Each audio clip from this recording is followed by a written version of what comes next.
Our first reading this morning is a rabbinic tale related by Bruce Southworth.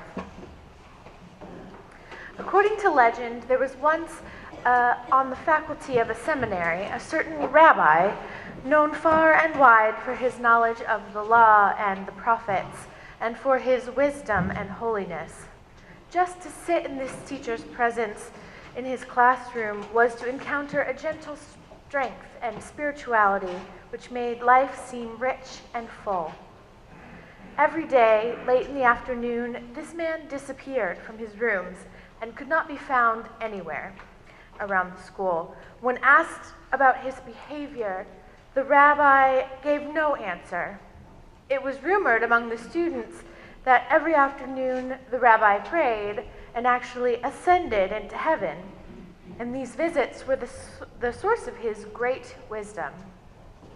There was one student who doubted this, and he announced to others that he was determined to discover the truth of the rabbi's daily disappearance. If he did ascend to heaven, obviously he was worthy of the student's complete respect and trust. If not, surely his refusal to explain meant that he was up to no good. So one day, the student followed the rabbi as he left the library late in the afternoon. Peeking through the window of the rabbi's room, he observed the older man removing his scholar's gown and donning a worn and shabby tunic, similar to those worn by peasants. Into a cloth bag, he placed some bread and a container of soup.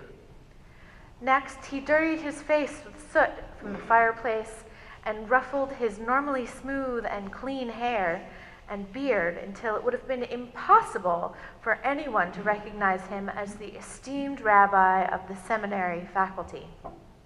Then, picking up the cloth bag and hatchet from a dark corner of the room, the rabbi quietly slipped through a little-used door.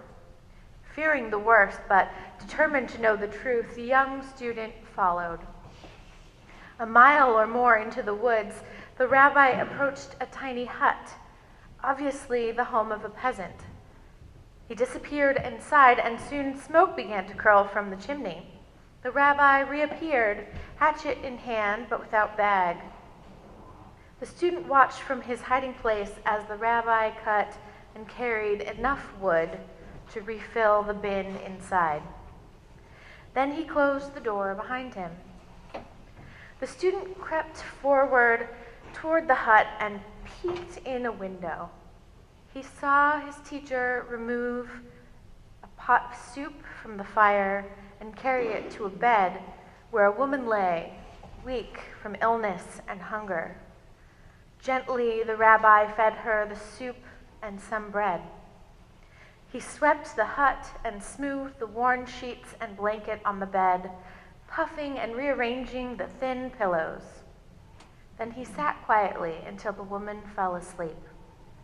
Slipping out, the rabbi returned to the school with the astonished student following a safe distance.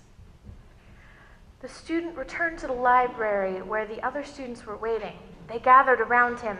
Had he discovered the truth? What had he seen? Did the great rabbi ascend into heaven? The bewildered student could only nod and say, "Perhaps even higher, friends. Perhaps even higher."